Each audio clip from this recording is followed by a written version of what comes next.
Hello, today we're going to have a quick look at using Google Sheets. So I'm in my Sheets folder in Google Drive that I've already pre-created. So I'm going to click on the New button and I'm going to click on Google Sheets here. Now there's the arrow that has the templates from the side or the blank spreadsheets. We're just going to go for a blank spreadsheet.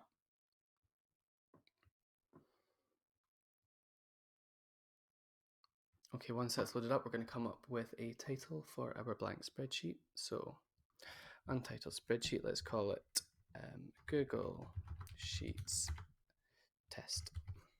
Okay, and just click off that. Now it's saving automatically. All of the changes will be saved automatically into our Google Drive, our Sheets Google Drive up here.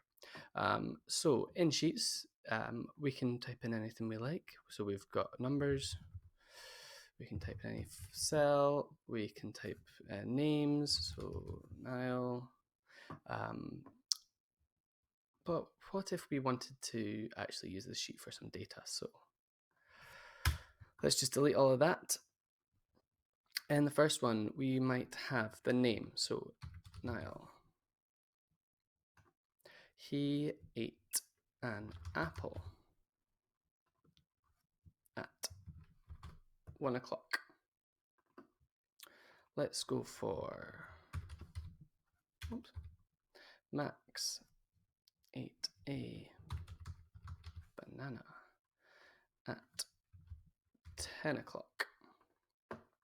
Let's go for Tom. He ate a pear at 2:30. Okay, so now that we've got a little bit of data, we can use this. So we can right click on the column here that we've got. We can right click it and we can sort the sheet from A to Z. So if we do that, we know that Max was the first to eat his piece of fruit at 10 o'clock, then it was Niall his apple at 1 o'clock, and lastly Tom his pear at 2:30. We could use their names in alphabetical order, so we click on the A there, we right click on it and we sort sheet A to Z. So we know that Max was the first alphabetically to eat, then Niall, then Tom, or we could sort the banana and the pear.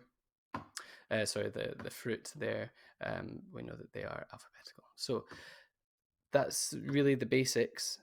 We could highlight everything, we could change the color of the font, we could make it bold, we could increase the size of the font.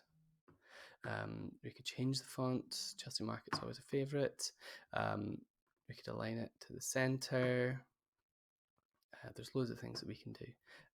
We can also increase the size of the columns and all the rows there as well. Okay, so that's a really brief introduction into using Google Sheets. Again, all changes are saved into the Google Drive, so I just have to click on that X.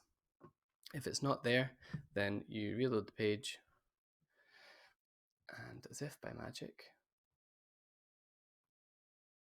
here is our Google Sheet that we've just created. Okay, thank you very much for listening.